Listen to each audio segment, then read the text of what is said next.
Please excuse my hair. I need to go get a haircut. But what is this? Some crap. But welcome back to Kobu Garage. So I've been overdue for a video on what's been going on with the garage, the channel, and just me in general. So I figure I have the Type R, my new car, as the backdrop, and I kind of just sit here for a few minutes and kind of say a little bit about this car, how my ownership has been so far, and how I enjoy the platform. So for me, I've always been a JDM guy. I lived in Japan for 5 years, so it was mandatory that I enjoyed Japanese cars to be there for that long. One of my first cars was a Mazda Speed 6. I mean, they don't even you don't even really see those anymore. That car was such a headache to deal with. But then after that, I had a couple Honda Civics, few Miatas, and when I was in Japan, I had Toyota Chasers and everything. And I just love the epitome of Japanese, car Japanese modifications and just Japanese cars in general. They're the epitome of, hey, start it, get in the car, drive it, and enjoy it. They're not the fastest on horsepower, but they are very enjoyable cars and enjoyable platforms. So I had the 340, which was on the channel, featured numerous times, and I really did enjoy the 340. That's a car that I think that in the future I will probably go back and get another one, maybe a manual one or even a 240. But the B58 is such a great platform that you can't argue it, no matter what type of car guy you are. One second, let me get a towel. It's kind of hot in here.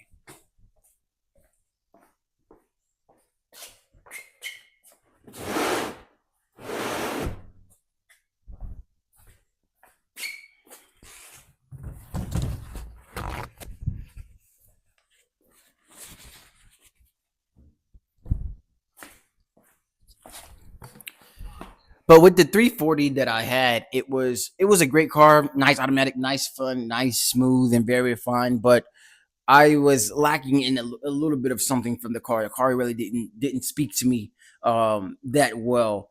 I did thoroughly enjoy the car. The other big reason was that my wife, she currently still has an X5. The X5 had the B58 in it as well. We have the X5 40i. And so when I first bought the cars, it was like, okay, cool. I have the same motor in both the cars, but that novelty wore off extremely fast, and I wanted a different type of experience. So as all of you, I'm always consistently on Facebook Marketplace or just Auto Trader, Auto Tempest, not sponsored, but just looking at all of these different platforms and seeing what's out there, seeing what the prices are. And I've noticed that the Type R's were starting to drop, but they were still a hair above what I wanted to pay for my kind of daily driver of a car. To put this in perspective, I paid maybe I think 20K for the 340. It wasn't a lot of money at all.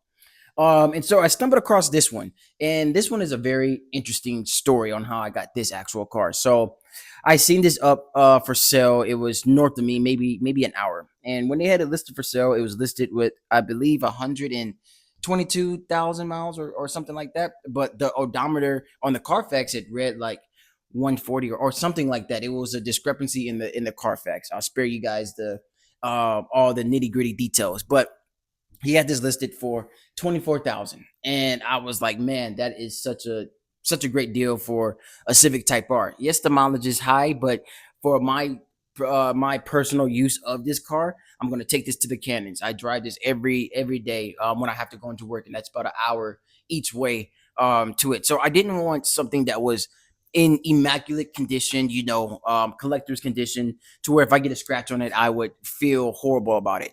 But I also wanted a car to where I can pick my family up, go to the canyons, and really, really enjoy it. So I ended up calling the dealership and going over there and seeing it in person. And the car was not in great shape for what most people would think a car would be, just because when you hopped in it, it just vibrated like crazy. So this car is a perfect example of why you don't do too many mods without having a direct purpose. This seems like this was somebody's only car. They had it for a few years and they started to modify things. Well, one of the things that they modified in here was the motor mounts. So they went with the stiffest motor mounts you can on this car. So as soon as you started up the car at the dealership, everything rattled. We know Honda's in this car is an amazing platform, but what they don't do better than the German competition is interior. So any little rattle that comes from the motor mount translates into the interior, and it is extremely loud, almost unbearable. I knew what this issue was, and I knew that I could fix the motor mount. So I ended up negotiating with them, and believe it or not, I walked out the door with this Civic Type R 2019 with about 120 something odd miles on it, 120,000 something odd miles on it, and I walked out the door with this car for $20,000 on the dot. So, with that being said, mileage means absolutely nothing to me. Most people with Type R's from 2019 and things like that, on when they first came out a few years earlier than that, uh, they're getting to that 100K mark, that 95K mark, that 105 mark. So this one was just loved a little bit more, but it isn't out of the norm. You're not really seeing FK8s, Type R's with 20,000 miles on them anymore. That's just not happening anymore. And if you are, you're gonna be paying $40,000 and $50,000 for that. And then at that point, there's so many other cars, brand new cars that you can buy at that price point. I mean, I would, really like an Integra Type S. I really love those cars, and it's really sleek. But also, those cars are still pricey, literally double this car. So I ended up biting the bullet and buying the car and enjoyed it for all of 2 weeks, about 2 to 3 weeks. And then the very first mod that I did to this car was by a PRL lower engine mount. I believe it may be the transmission mount, the one that's on the very bottom. And I ended up changing that, and it was a game changer. I mean, riding on the highway at 65, 70 miles an hour, it didn't vibrate as much. It still had some vibrations because the top motor mount, the top passenger motor mount was still one of the solid ones, but it was bearable. So I ended up doing that for a few months, and then about 3 weeks ago, I ended up changing out the top motor mount. And man, I should have did this literally the first week. It is night and day on the comfortability of this. Would this be my daily driver and just weekend spirited car? I'm not really going for the most intense throttle response and things like that. I want to get in a car that I can enjoy, drive down the highway, and when I need to go to the back roads or I need to go to the track like we're going to today, I would like to just enjoy it, and for it to be comfortable for my family as well. And so that's kind of the synopsis of the car. I haven't did many mods to it just because the Type R is a really really good car as it sits. One of the big things that I do want to change for sure is the wheels. I put in some B-roll footage here of the wheels. These things are, I believe, 19s or 20s. No, they're 20s. Yeah, 20 inch wheels on here. And the issue with these wheels is no one keeps these tires in stock. Also, the tires are the thickness of a shoestring. I feel like I'm in the Metro Atlanta area. I feel like if I drive downtown, like it's always a gamble on if one of these tires are going to pop or not. I've read through numerous forums, and the go-to is to basically take these wheels and tires off and go down to 18s. You get more meats for the tire, and you get way more selection of wheels for this vehicle. So that's probably one of the future mods that I have coming up. But more importantly, for today, I will show the car more in depth a little bit later when we get to the actual track. But for today, we have to go ahead and vacuum out this car and get ready to go up to Atlanta Motorsports Park. We're going to meet some friends up there. The Type R is not getting on the track this time, but I am going to go watch a friend get on the track.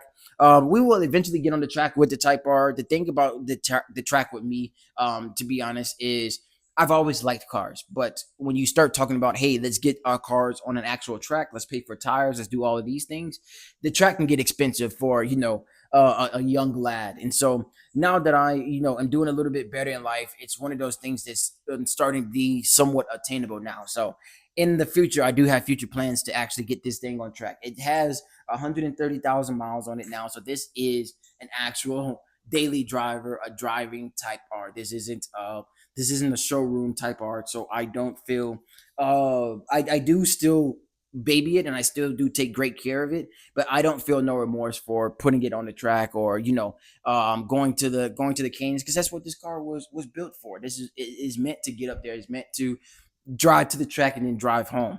Of course, I won't go too crazy on the mods because I still want to daily it, but I will be taking it up to the track very often. So let's do a quick vacuum of the car. Depending on the time, I may do a quick wash. Nothing too crazy, just to get some of this nasty black soot from the road up. And then we'll go from there. I'll get back in the car after we do this quick time lapse of vacuuming and washing the car, and then we'll go more in depth on the car at Atlanta Motorsports Park. So, thank you guys for tuning in. Sorry for the wait. Sit back, enjoy the time lapse. Thank you.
So that's that. This is just a quick little Ross inside the garage. So let me go ahead and dry up this floor a little bit, and then we'll get everybody ready to get in the car and head up to Atlanta Motorsports Park. One quick caveat though, a lot of people ask me about washing your car in the garage. I've got this idea from Obsessed Garage. You guys go watch their channel. Great guy over there. And he basically has, the whole setup of a garage.